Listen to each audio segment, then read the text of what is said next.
So here, as you can see, I have given you the code of how you can implement the push function using array.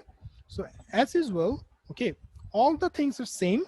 Okay, just one thing that we are doing, we are increasing the stack size by 1. So to recap, whenever we're implementing stack using array, in the top function, we don't do anything. Okay, we just return the last element of the stack. I have explained why this is stack size minus 1, because in array we starts from 0, and if you want to return the 5th element, you have to return the 4th location of the array. Then in the pop function, what do? We decrease the size of the stack by 1. So this line is basically like writing stack size equals to stack size minus 1. And in the push function, we actually insert an object and then increase the size by 1. Now, one difference that you will see here, okay, if I annote, in this one, there is no parameter, that is no items are coming. Here again, the same thing, just basic pop function. And here we are just using a object. So if your object is a string, here you will write string const object. That's it, no other differences. So it's actually very easy to remember, okay, how the push, pop, and top function work in terms of array. So in the exam, okay, if this 3 comes, you should be able to write the answers. Now, we will go to some applications of stack. We will see one application. We will see very simple and very interesting application of a stack. So first thing we use stack is for bracket matching. So basically what it does, it actually checks whether in an equation the number of brackets are equal or not. Okay, another one is actually to evaluate expression. So let's first go on to that one. Okay, evaluating expression. So basically, let me just dive into the question instead of covering the theory. So if you have an equation like this or expression like this, you might say, sir, what type of expression is this? Okay, so I will explain it a little bit later, what type of expression is this. But let's assume that if you have an expression like this, okay, or mathematical equation like this, you can solve it using a program that use stack. Now, first of all, what type of expression is this? I will explain it a little bit later. Okay, but why this is actually something that needed to be done using stack? Because if I ask you, okay, with the knowledge that you currently have, write a program that will take input a equation. So let's assume my equation is, let me write an equation. So let me write equation 5 plus 3 into 4. Very simple equation. So with the current knowledge you have with the array, with the linked list, okay, your task is to write a program that will take input this equation and evaluate the values. Now you will think, okay, nice. So what data structure I can use? Let's assume that we want to use array. So first problem is that in the array, we can use either integer or we can use string. Okay, so integer is not possible because if you declare integer array, you cannot store the plus sign or the into sign. So obviously you have to use an array that will take this as a string. That means as a character. So 5 will be a character, plus will be a character, 3 will be character. So in the array, the first problem you will face that you need to convert all of them into a characters so that you can actually store them into an array. Okay, let's assume you have converted them to the character. What is the next challenge? Okay, the next challenge is to identify which operation you should do first. Now, normally we know that that using the equations or the rules that we understand of mathematics, that in a mathematical equation, if there is a plus and there's a multiplication, the multiplication should be evaluated first. All of us know this, that multiplication should be done first. So that means this part will be done first, right? So what is the second challenge? From the array, you have to first identify that where is multiplication. And from that case, that suppose you have identified, okay, this is array 0 This is array 1. Let me write it down. It will be much more easier.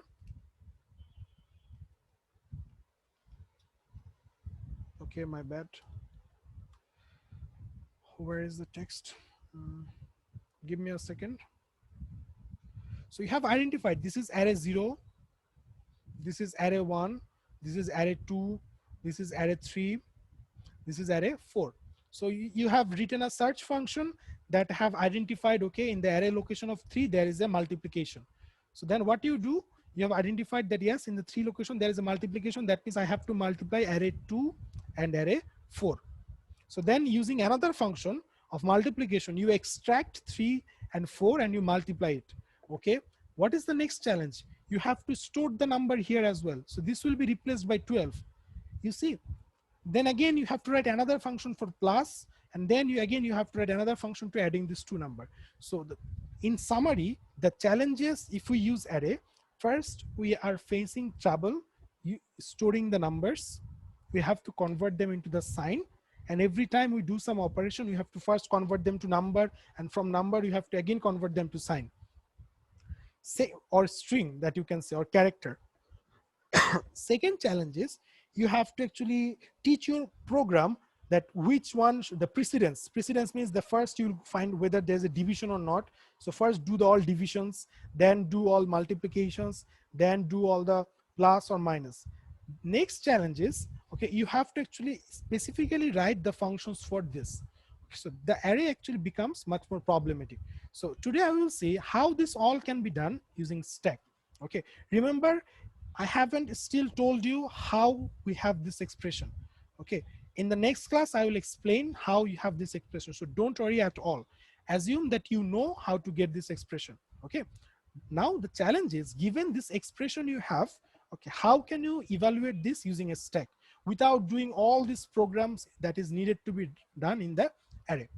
So there are 3 simple rules. Okay, let me write down the rules. Rule number 1, if a number push if a sign pop 2 times. Number 3, if end of stack, okay, then print result. So these are the very 3 simple rules. Okay, we'll start from the beginning, and every time we see a number, we will push into the stack. Every time we see a sign that is plus, minus, bracket, division, we'll pop 2 times. And if we reach the end of this stack, we'll print the result. Are we clear, everyone? I hope so. Now let's see that how it's being done. So let's go for the first one. So first we have 1, right? So that means we'll push 1 to the stack. Then we have 2. See, we'll push 2 into that stack. Okay, so 2 is into the stack, as you can see. Then we have 3. That means we will push 3 into the stack. So you see 3 is also into the stack. So 3. Now we face the first sign. Okay, so what was the rule that if we have sign? Sadia Frin? Oh, my bad. Okay, I will repeat this again. So let me go back from the beginning. So let's assume that somehow, okay, we have this equation. Okay, somehow you have this equation. In the next class, I will show you how to get this equation. We will follow 3 simple rules. What are these 3 simple rules? First one, that if we get an item, get a number, we push it. Rule number 2, if we get a sign, we pop 2 elements and do the calculation and push the result back to the stack.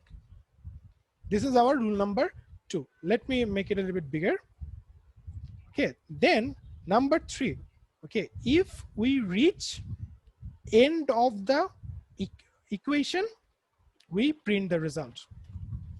So these are the 3 rules. The rules will be here so that you can see it. Okay, I will not erase these rules. So again, we have 1. So we are pushing 1. Following the rule number 1, get a number, we push it. We have 2, we are pushing 2. We have 3, we are pushing 3, and then we have a plus sign. So whenever we have a sign, or we can call it an operator, okay, there's another name that you will see that we call it operator. So when you have an operator, what do? We pop two elements. So we'll pop 2 and 3, that was in the list, 3 and 2, and we'll apply the sign or the operator, that is plus, and push the result. So we are using the rule number 2. Then again we have 4, 5, 6. So we'll push 4, we'll push 5, we'll push 6. And then we'll again have an operator or a sign, that is multiplication. So what we will do, we'll pop 6 and 5, and we'll push the result, that is 30, to the list, following the rule number 2. Then again we have a minus sign. So again what we will do, we'll pop 30 and 4, we'll apply the sign, and we'll do the calculation. That is brings us to minus 26. Then same way we will push 7 by following the rule number 1. So we have pushed 7, and then we have a sign in the next one, that is multiplication. So we'll follow the rule number 2. That means we'll pop 7 and 26, and we'll apply the multiplication operation, and it will gives us minus 182, and we'll push it back to the stack. Then again we have another sign, that is plus. So that means we'll pop 182 minus and 5. We'll add this two number and push the result. So what is the result? Minus 177. And then again we have another minus sign. So we will actually pop these two items from the stack. We'll apply the minus operation, and it will give us the result of 178, that we again push back to the stack. Then we have 8 and 9. So we follow rule number 1 as their number. And then again we have a multiplication sign. So we actually multiply this two, and then we push the result. And finally we have a plus sign. So we actually take the plus sign, we apply, and we have reached the end of the equation. So we just show the result. So this is how we can actually easily, just using these 3 rules in your program, that if top of the stack, the equation equals to sign, push. If the equation if the equation equals to number, push. If the equation equals to sign, pop 2 times. If the equation at the end of the equation, print the result. Just by writing this 3 line of code, okay, you can actually do the same calculation that takes almost 100 lines of code into the array. So I hope I have given you a smaller picture of how stack can be a lot of easier for us. Okay, so let me clear the screen now. So this is basically, we have evaluated the expression, okay, and we have found that the result is 250. Now, I have told you that I will tell you after that how we actually got to this equation. So this equation was actually initially looked something like this, our equation full of brackets. And using some technique, we actually, from this equation, we actually got to this equation. Okay, so next class, our focus will be to understand how this works. But before that, you have a homework for tonight.